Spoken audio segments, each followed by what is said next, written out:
When I was in high school, I was a pretty good student, and I took very good notes, and my teachers really appreciated that. And my notes looked a lot like this, most of the time. So you look at these notes and you say to yourself, this is great. This student is clearly paying attention in my class, right? That's what it looks like. The trouble is that sometimes my notes looked a little more like this. And this was a little harder, a little more problematic, because to the teachers, it looked like I was drawing in class, and so I would get a different reaction. But for me, it was just as easy to listen closely to what the teacher was saying if I was drawing images as it was if I was writing words. Sometimes it was actually easier for me to listen and pay attention if my hand was doing something. And it didn't matter if the images that were coming out had anything to do with what I was hearing. It was just easier for me to focus if I was drawing. But teachers would stand in the front of the room and see me in the back of the room, because my last name started with an S, and so I was always in the back. And they would say, she's drawing in class again. And they'd make me stop.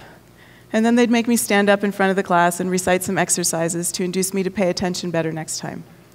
And maybe after class I'd have to stay and clean off the blackboard. And then I'd always get the same lecture, which went something like this. Rachel, you're such a good student, but if you don't pay attention, you're not going to do well. Guess what I do for a living now? Any guesses? 25 years later, it turns out that what I do for a living is pay attention. I get up in front of a group, and the group talks, and while they're doing that, I pay attention. And I pay attention totally and completely, and with everything that I am. And while I'm paying attention to what the group is saying, I take notes. And those notes look something like this. This is called graphic recording. I use huge sheets of paper on the wall, and I use big markers. And I listen to the group's conversation, and I record it using words and images. Sometimes there are more words, and sometimes there are more images, but usually the notes come out looking something like this. This helps the group in several ways. It lets them see what they're doing. It lets them see their work in a way that's not normally possible in a meeting or a conversation. It lets them see the big picture together. They can make connections between pieces of information that come up at different times in the meeting. They can follow the thread of a conversation through a multi-day meeting because it's all around them on the walls all the time.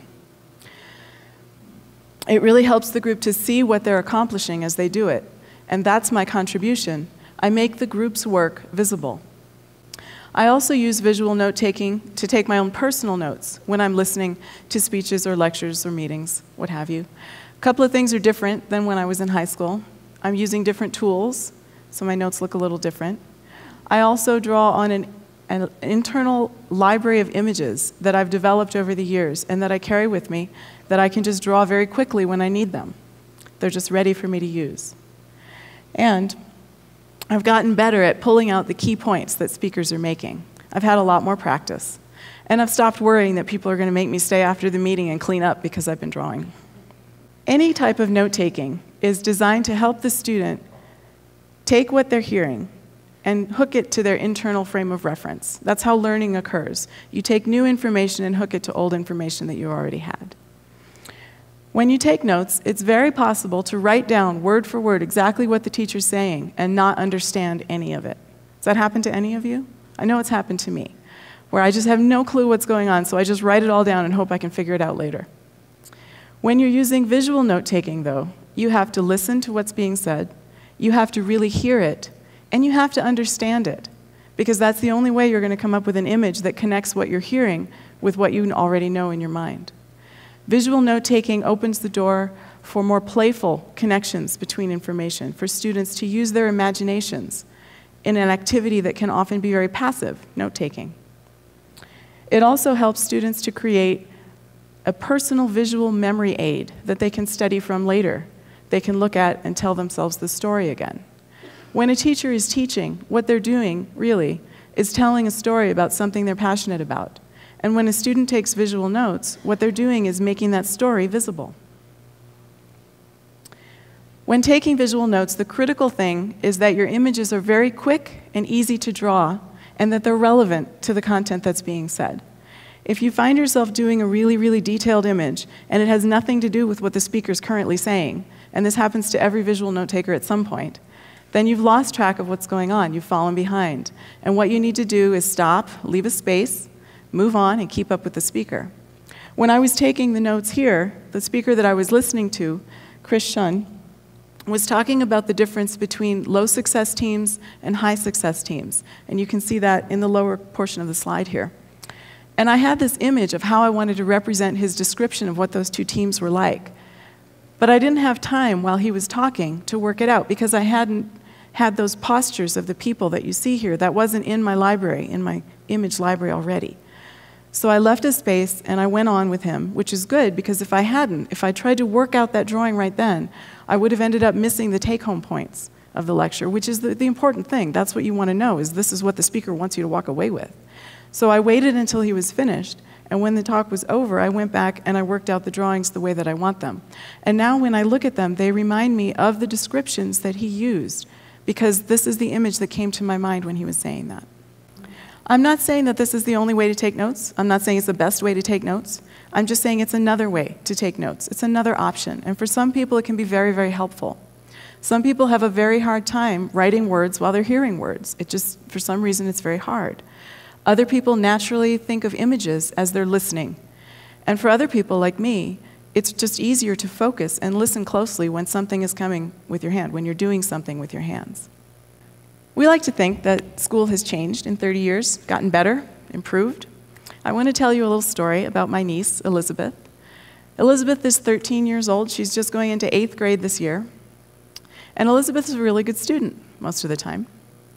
And last year in school, she got caught drawing in class. Astonishingly, she got in trouble. I can't believe this is still happening, but it is. So she got called up after class to the teacher, and he was going to assign her a detention. But before he could say anything, Elizabeth, who is much sharper at 13 than I was, showed him her paper. And she said, "I wasn't just drawing in class." This is what she showed him. She said, "I was taking notes in your class. I was paying attention." And she went over this paper with him point by point, and she used her words and her images to recall the story that he had told in his lecture. And she'd captured all the key points. It was clear that she had been paying attention and that she could read her notes. And when she was finished, her teacher said, "That's really good. If you want to keep taking notes like that in my class, you go right ahead." So some things have changed. And she continued to do it all through the semester. And as you can see, her notes got better. She got better at organizing the information. She got better at choosing which images to use. And in the end, she was able to demonstrate that these notes could help her study, and so she was able to do it in other classes as well. I talked to her recently, and I said, "Elizabeth, tell me, how was this experience for you, this visual note-taking in class? What was the experience like?" And this is what she said to me. She said, "It helped me remember better because I could place the information with a picture that's relevant." And that's what it's all about. But the key point here is that the picture and the information are not just connected in Elizabeth's notebook. The picture and the information are connected in Elizabeth's mind. That's why visual note-taking works. What do you think is the most common objection I get when I start to teach people how to do visual note-taking? Any ideas? Here, I'll show you. Okay, say it with me. "But I can't draw." I get that all the time. Good news is it's not about drawing. It's not about making beautiful pictures. It's not about making detailed images. It's not about accurately drawing a person or a car or a light bulb. It's not even about doing something that's recognizable to anybody other than yourself. The thing that you need to do with visual note-taking is capture what you're hearing in a way that's memorable for you. It's a personal experience, and it needs to be personally relevant and connect with what you heard, and that's all. So let's say that you're convinced and you want to try this yourself, or if you're a teacher, you want to let your students try it. We're going to go over 3 simple steps that will get you set on this road, get you started. And the first one is to choose a tool that works for you. The second one is to start building up that mental library of images that I talked about. And the third one is to really practice listening and capturing the key points. After that, it's just practice. That's all you need to know, and then just practice. So let's go over this one by one. Choose a tool that works for you. This can be anything at all. It can be paper and a pen or pencil. It can be a tablet computer or an iPad. You can use lots and lots of colors, just a few colors, just one color, whatever you like. It just has to be something that you're absolutely comfortable with. Whatever's happening, the tool cannot get in the way of you taking your notes. It can't get between you and capturing that information. So if your tool is too confusing or if you're not familiar with it, it's not going to be helpful to you. Whatever you choose, you should practice with that tool before you record a lecture or a class or a meeting that's very important, because you want the tool to just be seamless, not in your way at all. By the way, the sketch notes here have been done by Mike Rohde, and he's a fantastic inspiration if you're going to begin doing visual note-taking. So I really recommend looking at his books and his pictures. Second thing is actually your most important tool. So the tool that you write with is important, but the most important tool is your internal library of mental imagery. You start with one or two icons. When you see something that somebody else did, you steal it, you make it your own, you modify it, and gradually you build up this library that you can just use whenever you need to. Every image that I use in my digital notes, in my visual notes, digital or paper, I've done dozens and dozens of times. I know exactly what I'm going to do. I might modify it slightly to fit the context, I might add a little detail, but I'm not making it up on the spot. It takes all of your attention to listen and capture those points that you're hearing. All of your attention is bound up in that. If you're creating a new concept, if you're creating an image or an icon for a new concept or idea, that takes all of your attention. You can't do them both. It's one or the other. Think of it this way. If you were taking notes in a lecture and you were just using words, you're not using images at all, you would not dream of inventing a language to take the notes in while you're listening to the lecture. Can you imagine making up words and trying to assign a context to them that's consistent while you're listening to something else? No, you couldn't do it. It's exactly the same with visual language. You need to have these words in your vocabulary already. You need to be taking notes in a language that you already know. Finally, and this is the most important thing, if you forget everything else that I said today because you're working on a detailed drawing about slide 2 or whatever, if you forget everything else, this is what I want you to remember. Visual note-taking works if you capture the speaker's key points. That's all you have to do is capture the speaker's key points. The images that you use should be simple enough that you can draw them very quickly, but you can add details to them to capture additional information that the speaker says, even if you don't write it all out. So for example, what I'm talking about here, this slide is visual notes that I made of a talk on key competencies for participating in virtual meetings, especially where you want to do visual note-taking. So things that you have to know to be in that kind of meeting, to run that kind of meeting. And one of the points that the speaker made was that you have to have patience. So you can see the patience up there. I have a little patient person, right? So this is just my standard person modified to be like this with a little halo to indicate how patient they are. And next to them is a computer that I draw all the time.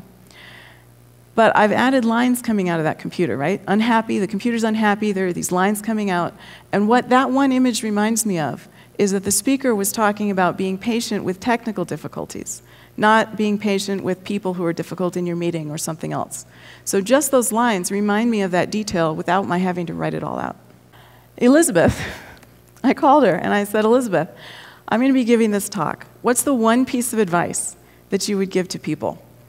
And she said, I would tell them that you don't want to take too long because then you get sucked into the drawing and you can't hear what they're saying. Which is absolutely true. You get sucked into the drawing and you can't hear what they're saying. It's really not about the drawing. It's about listening and capturing. Listening and capturing. If you're working on that detailed drawing and the speaker's talking about something else, I can guarantee that you're not listening to the speaker anymore. You might be listening to your inner critic who's saying, that drawing's not right, keep working on it, it's not right, it's not right. Or you might be listening to that voice in your head that says, that's not what a zebra looks like. But you're not listening to the speaker. And what you need to be doing is listening to the speaker. When you've done visual notes, the way that you tell if you did it right is if you can look at your notes and tell back the story that you heard from that speaker, then you did it right. That's all there is to it. It's no more than that. Can you look at it and recall the story? After you've had some practice, it's really meditative doing visual note-taking. It's kind of like a conversation between you and the speaker that takes place in your notebook, and you can recall that conversation later. It takes a little bit of practice to get to that point, but I hope that you will give it a try and practice it. And in fact, I'm going to get you started right now. So please get out something that you can write with. You can use a pencil and paper, you can use a tablet or a notebook, an iPad. If you have nothing at all, you can draw with your finger in the air. That's fine. We're going to start by adding one icon to your visual library, and we're going to start with one that usually stops people in their tracks. We're going to draw a person. It helps to have your objective in your mind before you get started. So this is the person that we're going to draw. This is affectionately known as a star person because in its simplest form, it looks like a star. But I've done years and years of research, and I find that people rarely stand like this. So we're going to give our person a little more natural posture. You ready to go? Everybody have something to draw with? Okay. I'm going to be zooming in and out while I do this, so you'll see things get bigger and smaller. A star person just starts with an oval for the head. Please draw an oval for the head. Then the next thing is, from the bottom of the oval, a line that curves up and out, and that's the top edge of the upraised arm. Doing the hand is very simple. It's a line straight down and two little bumps, and there's your hand. And now we're going to complete the arm with a curved line that comes back down, and notice that this line stops almost underneath where the other line started. You don't want to go back under the head, or your person will have too narrow a body later. That's a pro tip. The other arm is a little boomerang that goes out and comes back down. And after that, we just draw two straight lines for the legs. And these taper together a little bit at the bottom, but they don't touch. Then down at the bottom, we're going to add the feet, which is just two little curves, almost like a W. And we're almost done. We just need to add a few details, and we're finished. So the first thing is a little triangle in this area, and that's the negative space inside the arm. The next thing is we're going to give the person a little personality with two little lines for the eyes. And finally, one straight line for the leg, and that'll divide the two legs. And there you have your star person. So it's entirely possible that you all walked in here convinced that you couldn't draw, and now you've just drawn a person. There's a first image for your mental library. If you practice this guy, he'll be ready to drop in your notes whenever you need it. And he's very versatile. For example, you can make him face a totally different direction. If you just draw the eyes a little differently, I'm going to draw them close together on one side of his head and watch what happens. He's looking to the side now. Very versatile. So he's ready to pop into your notes where he can hail a taxi, he can make an announcement, he can raise an objection, and he can rally a group of people, all with this one little drawing. And that's how you get away with drawing in class. Thank you.